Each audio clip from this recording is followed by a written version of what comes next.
예, 안녕하십니까. 지금 시간부터는 일단은 제가 2016년도까지는 기출문제를 풀었습니다. 근데 그 이하의 이제 연도에 있는 것들은 지금 현재랑은 좀 잘 맞지 않는 문제들도 있고 좀 반복되는 문제들이 있어서 약간 지루하게 이제 기출문제를 푸는 것보다 지금까지 나온 기출문제들을 뭐 10년 정도를 쭉 보면서 자주 나오는 문제, 이 문제는 꼭 나오더라. 뭐 이런 문제들을 차라리 하나씩 찝어가지고 약간 아니, 쪽집게처럼 이 하나의 이론들을 자주 나오는 문제에 대한 여러 가지 좀 연관된 것들 그리고 문제의 관점에서 봤을 때 나올 법한 것들로 해서 하나씩 정리를 해 나가려고 합니다.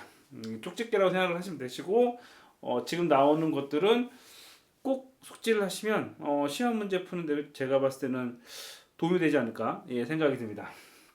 그중에 이제 가장 첫 번째 제가 봤을 때 이 문제는 꼭 나올 것 같다 라고 하는 건 이제 DBA 관련된 문제입니다. 보통 제가 봤을 때 한 요거 관련된 거는 5번 중에 3번? 4번? 이렇게 나오는 것 같아요.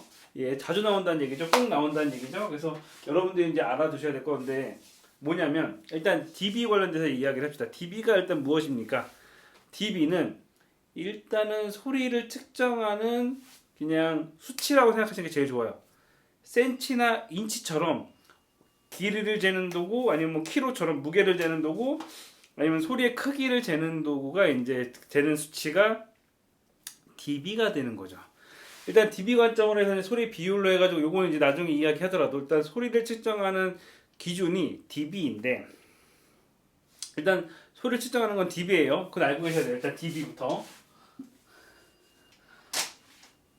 이 소리를 측정해서 전자장비가 발전되면서 소리를 측정하는 도구가 나온 다음에 발생됐던 가장 큰 문제가 사람의 귀는 자연계랑 틀려서 똑같은 소리가 있을 때 사람의 귀는 그 소리를 다르게 해석한다는 거죠. 그게 바로 등청감 곡선이 됩니다. 등청감 곡선이 뭐냐? 자연계에서 저음이 뭐 그 90dB고 고음이 90dB라고 했을 때 이 두 개의 소리 크기는 dB로 봤을 때는 똑같은데 사람 귀에 들렸을 때는 똑같은 소리의 소리가 사람 귀에서는 귀 특성상 저음은 좀 작게 들리고 고음은 오히려 더 잘 들리는 현상이 생기더라. 그래서 그거를 수치화한 게 등청간 곡선입니다.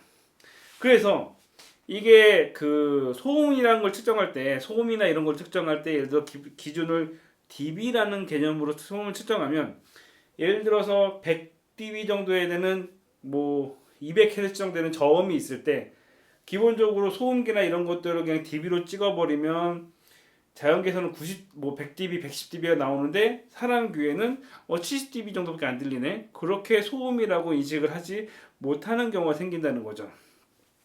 그래서 사람 귀랑 자연계랑 그리고 또 기계, 특히 기계에서 마이크로 수음을 할 때 마이크는 기본적으로 저음이건 고음이건 그 기계적으로 수음을 했을 때 동일하게 수음을 합니다. 하지만 그래서 저희가 이제 뭐 믹서나 이런 것들 레벨을 봤을 때 소리가 저음이 크게 들어오는데 귀에는 작게 들리는 현상들이 생기는 거죠. 그래서 이 문제 요지는 뭐냐?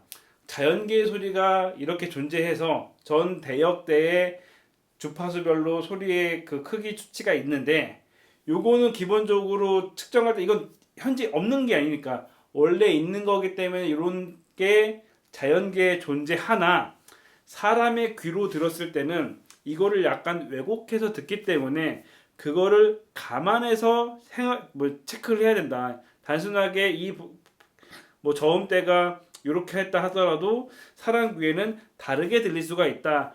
라고 이야기하는 것들을 정리해 놓은 겁니다. 그래서 시험 문제에 자주 나오는 이유 중에 하나가 헷갈리지 말아라. 자연계의 소리랑 사람이 듣는 거랑 체감적으로 틀리다. 그런 관점이에요.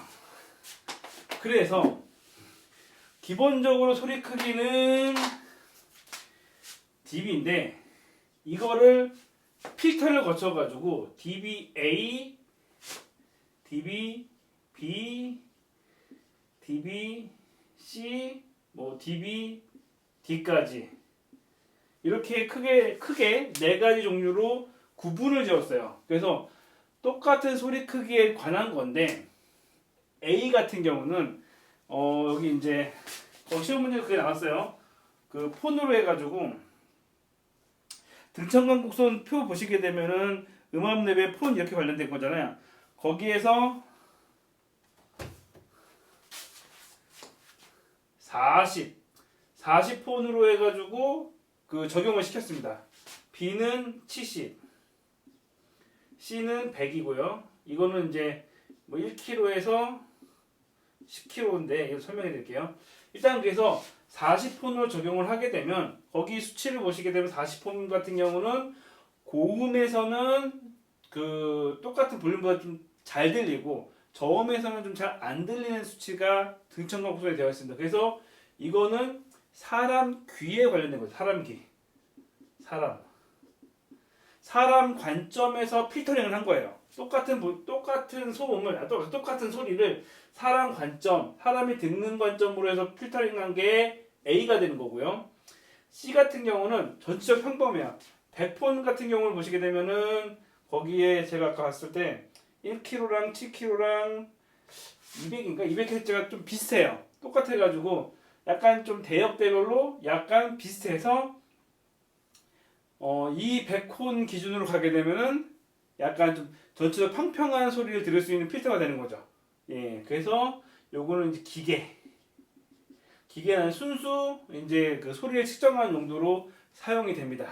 그래서 여기 이제 그럼 B랑 D는 뭐냐? B 같은 경우는 A랑 C 그냥 중간 단계를 약간 좀 너무 이게 그 차이가 크니까 중간 단계를 체크를 한 건데 실제적으로 사람 귀도 아니고 기계도 아니기 때문에 잘 사용은 안 해요. 그냥 다만 이제 명시적으로 있는 것뿐이고 D 같은 경우는 약간 고음 쪽에만 되어 있어가지고 요거는 소음도 측정한다고 했을 때 항공기계, 예, 비행기 같은 거 이제 소리 측정하는 용도로만 주로 사용한다고 생각하시면 돼요. 그래서 B와 C는 잘 안 쓰고 A와 C를 씁니다.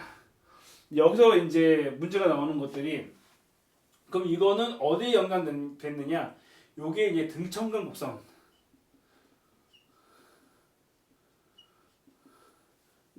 같은 맥락인 거죠. 사람 귀에 관련됐으니까요. 등천강 곡선이면서 핑크 노이즈랑 연관 지을 수 있죠. 만약에 문제를 낸다면 핑크 노이즈랑 관련 예를 들어요. 이 문제 내 가지고 과연 다음 중에서 핑크 노이즈랑 가장 관련 있는 뭐 수치는 뭐냐라고 한다면 DBA가 되는 거죠. 이거는 화이트 노이즈가 되는 거죠. 예, 화이트 노이즈, 예. 핑크 노이즈, 예, 이렇게 해서 이런 식으로 돼가지고 어찌됐건 그래도 이제 여기 필터가 A라고 했잖아요. 시험 문제 보시게 되면 A 가중치가 될 거예요. A 가중치 여기 뭐 C 가중치 뭐 이런 식으로 가중치 관련된 보기도 있을 거예요. 그래서 이런 식으로 연관이 되는 거죠. DBA 관련된 거는 등천강 곡선에 40폰과 관련이 있다. 그리고 사람의 그 생활소음, 그러니까 생활소음 나왔다. 그럼 이거예요. 생활소음, 생활자 나왔다 싶으면 DBA예요.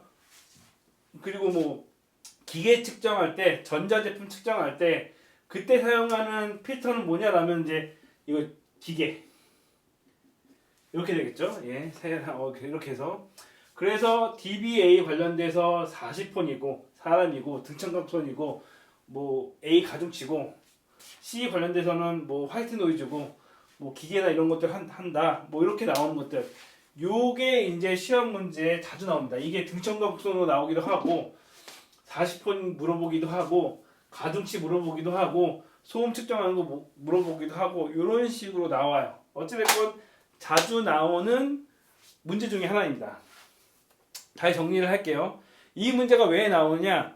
자연계의 소리가 있지만 사람은 그 자연계의 소리를 그대로 받아들이지 않고 등천강 곡선에 의해서 왜곡해서 듣기 때문에 너희는 음향을 하면서 단순하게 기계에서 레벨 뜨는 거로만 생각하지 말고 사람의 귀에는 그거를 감안해서 저음은 좀 잘 안 들린다라는 것을 꼭 명시해라. 사실은 그 의미가 가장 커요. 음향을 하면서 이게 기본 원리, 어떻게 보면 가장 기본적인 원리이기 때문에 이 원리에 대해서는 꼭 알고 있어라 라고 이야기하기 위해서 자주 나오는 문제입니다. DBA, 뭐 등청간 곡선, 뭐 핑크 노이즈, 화이트 노이즈 이런 것들. 그래서 핑크 노이즈, 화이트 노이즈 차이점 기억하셔야 되고요. 가장 관련 있는 폰 기억하셔야 되고요. 뭐 등청간 곡선 관련돼서는 등청간 곡선도 따로 등청간 곡선에 대한 약간 세부적인 것도 한번 한 두세 번 정도 꼭 보실 필요가 있습니다. 어쨌건 그래서 DBA 잊어먹지 마시고 또 시험 문제에 DBA가 딱 나오지 않고 DBA랑 관련된 어떠한 문제든지 나올 가능성이 크다라고 생각하시면 됩니다.